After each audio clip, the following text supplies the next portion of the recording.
Ladies and gentlemen, boys and girls, welcome to Drawing with Mr. Sepulveda.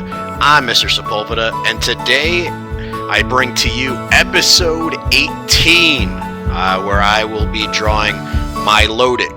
This will be my fourth Pokemon on my team. For my fourth Pokemon, on Instagram and on Facebook, I let my followers decide what type of Pokemon was going to be the fourth type, and it was overwhelmingly water type, so I decided to choose my favorite water type Pokemon, Milotic, for this position. So this means we are now 2/3 of the way into this Pokemon team. That means there's 2 left. The next Pokemon I'll be drawing will be a fairy type. Okay? If you want to leave a comment below with your guess of which fairy type I'm going to draw, please feel free to do so. And then my last Pokemon that I'll draw to round off the team will be a ghost type, so if you want to leave a guess in the comments below for that, please feel free to do that as well. Okay?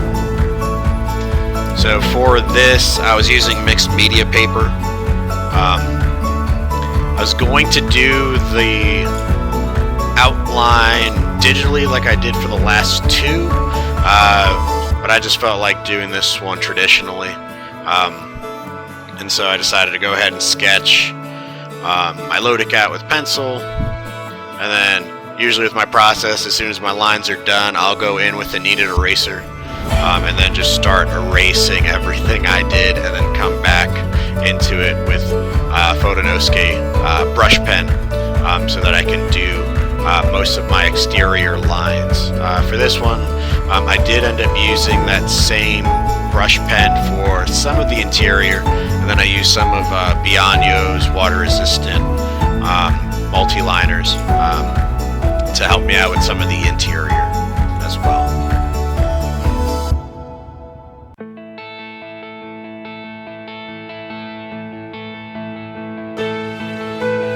I think the hardest thing about drawing Milotic for me was trying to make her a little bit more dynamic.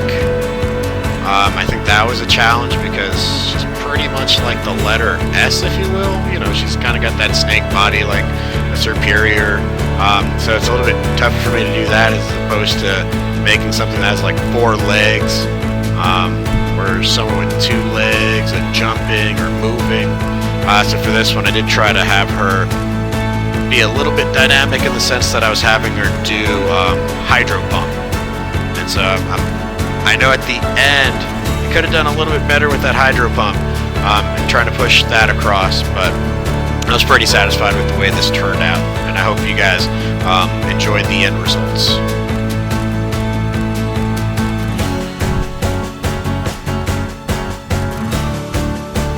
Milotic's got these little wisps that come off of her eyelids, I guess.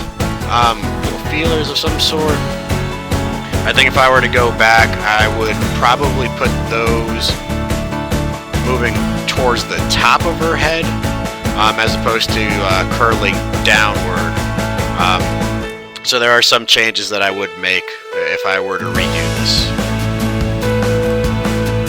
Okay, so that's my water for the Hydro Pump. So for that light shade, this is beyond Ouhu's B120. It's a pale blue, and then the shadow is their B140, which is their aquamarine.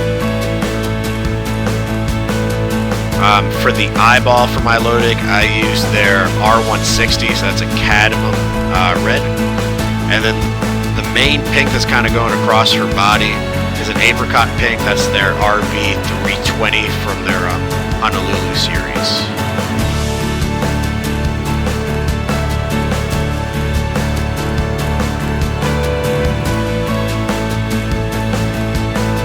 And then the blue that's going across in her tail, that's a robin's egg blue. That's Ouhu's B050.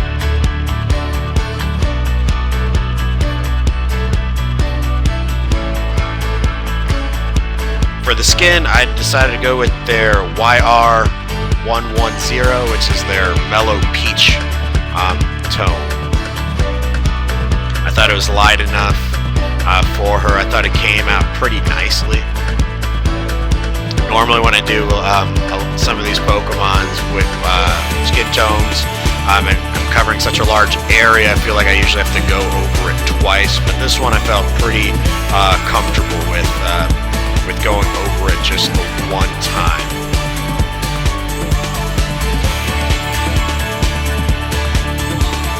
The Shadow is an E470, that's their T-Rose color.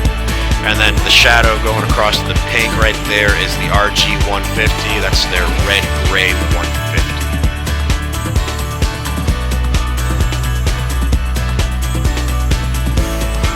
For the little lines that are coming across the tail, and then the little, I guess, gills, or the little dots on Milotic's neck, I used a neutral gray tone for that, and then I'm kind of coming across with a cooler gray tone across the tail as well, and that, so I cast a shadow there.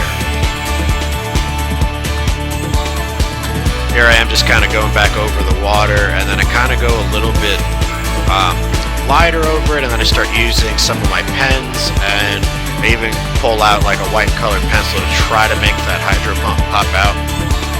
Again, if I would do this again, I'd probably make it coming out of the mouth just a little bit bigger. I'd probably make it move out wider. I thought I was finished there, but then I ended up coming back out with some peach colored pencils from Master's Touch, some whites, and start hitting up on some spots.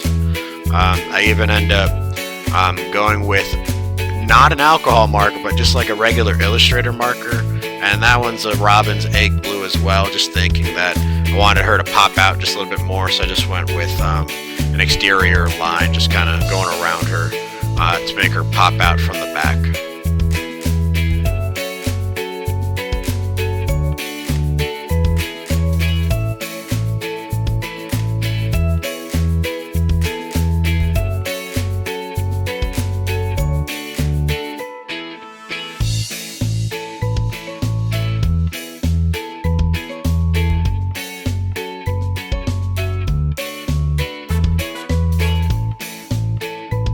Guys, I hope you enjoyed this video. The next video will have a fairy type Pokemon in it. Leave your guesses below, and the video that follows will end up with a ghost type. I will see you all in the next video. Bye.